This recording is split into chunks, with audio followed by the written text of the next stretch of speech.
Jade might be the most underused character in Mortal Kombat, because the writers do her dirty, always making her a sidekick, and I'm not joking. Literally all of her stories revolve around a different character, which is somehow worse than Kano, because sure, he loses every fight, and you can mock him all day long for that, but at least he does something in the plot. In fact, entire stories revolve around this guy sometimes. You killed me. Never fight.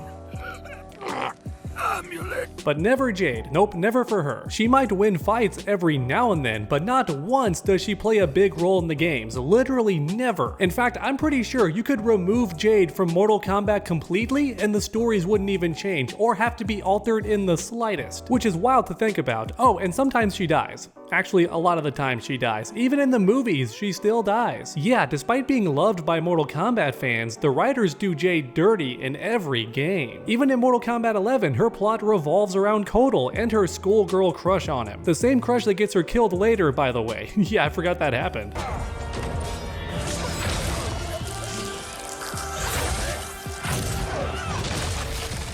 Man, today's video is gonna be rough, so buckle in, because I'm ranking Jade in every Mortal Kombat game based on her role in the story. So if you love Jade like I do, then leave a like down below, it helps out a ton. With our powers combined, we can make Jade relevant by getting 2,000 likes on today's video. And then for anyone new, I'm trying to reach 500,000 subscribers before 2026, so let's do it together. Smash that red button and ring that bell so you never miss any future content. Alright everyone, without any further ado, let's begin.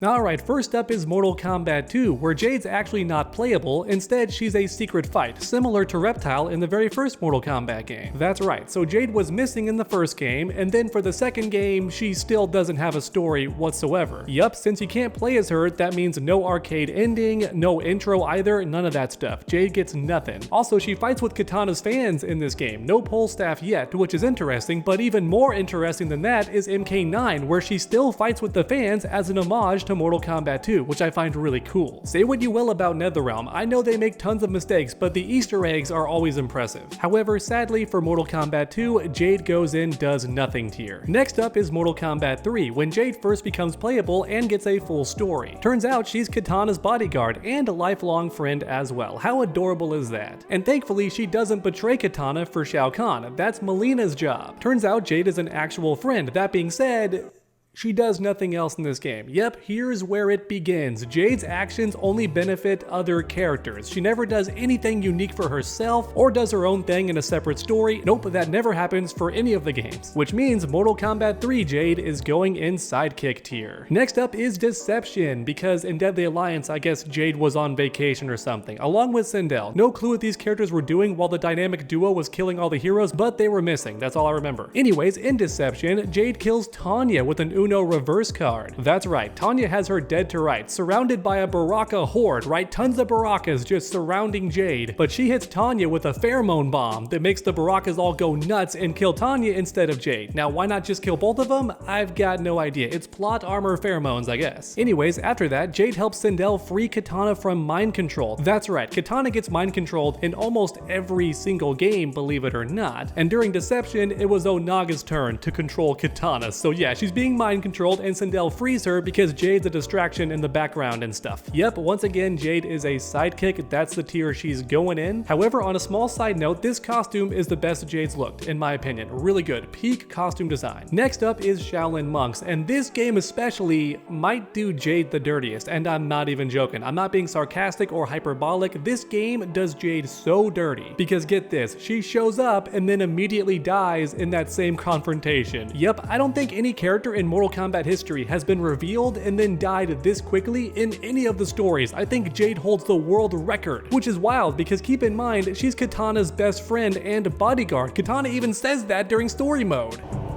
Jade? You killed her. She was my best friend and you killed her.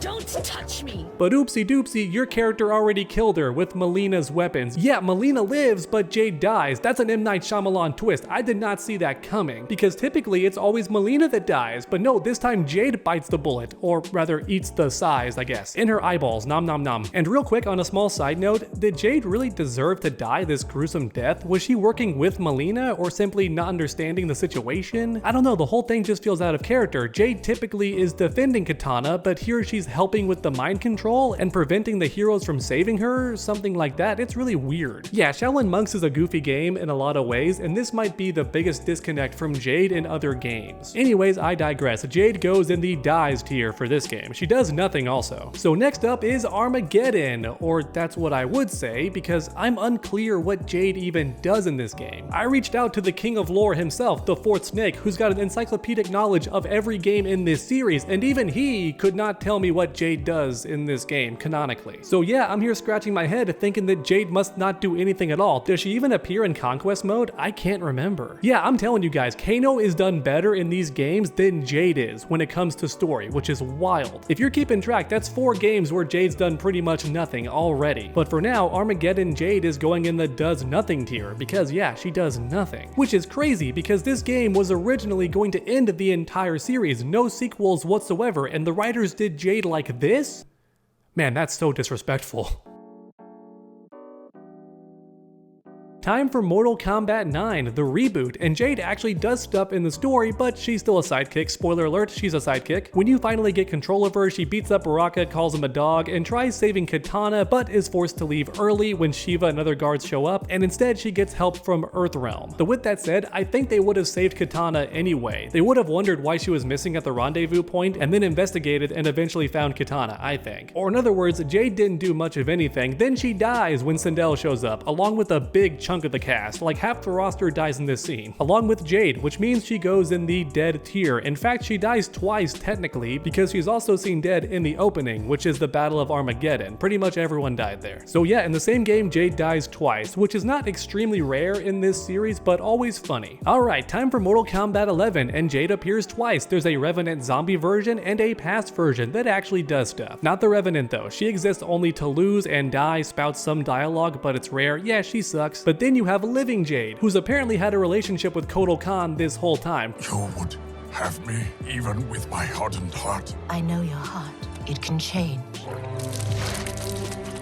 Forget the fact that's not true and a complete retcon by NetherRealm. I read the MKX comics. You can't trick me, alright? Jade and Kotal have never met. There's no history between these two characters. But Mortal Kombat 11 is infamous for retcons, alright? There's tons of it, including Scarlet's origin and all that annoying stuff. We're not going to talk about that today. Kotal Khan and Jade go off on their own merry adventure, ambush Devora in her hive, then infiltrate Baraka's camp filled with other Barakas and get captured, then freed soon after by the Shaolin monks, so that's a nice role reversal. Didn't kill Jade this time, they actually liberated her, that's nice. Then Kotal Khan's like, bro, I'm gonna kill these Barakas because they've always been evil in my experience, and Jade knocks him out in the 1v1 because she just turned 35 and discovered empathy. Which, you know what, fair enough, I'm not a fan of genocide either. However, Shao Kahn shows up immediately after, and Jade just surrenders immediately. Yeah, she folds like an omelet. There's not even a fight, which I find hilarious to this day. Sorry Jade, your chapter's over. Every character only gets 4 fights, so just stand there and get captured. For Mortal Kombat 11, Revenant Jade goes in the exist tier. However, the living version goes in top tier, because technically Jade does do her own thing at the end. Not for most of the story, but in the end, she does go against Kotal, so I think that's worth something.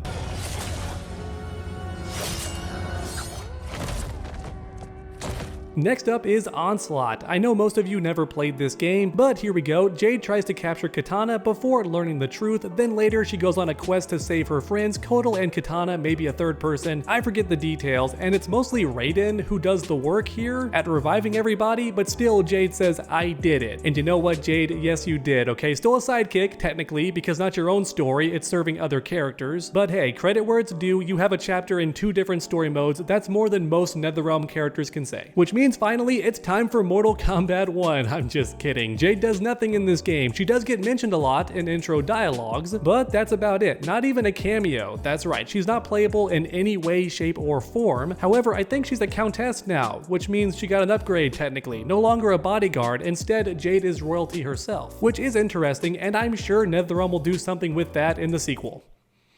Maybe. Alright everyone, there you have it, ranking Jade in every single game. As you can see, she typically does nothing or is a sidekick, which is unfortunate. Fan favorite character, but never gets to do anything, which I think is unfair and a complete injustice. So leave a like down below for Jade. Let's get 2,000 likes in her honor. And then for anyone new, finish that combo by subscribing and ringing that bell so you never miss any future videos. I'm trying to reach 500,000 subscribers, so let's do it together. Make sure to come back next time everyone, and as always, stay underdogs.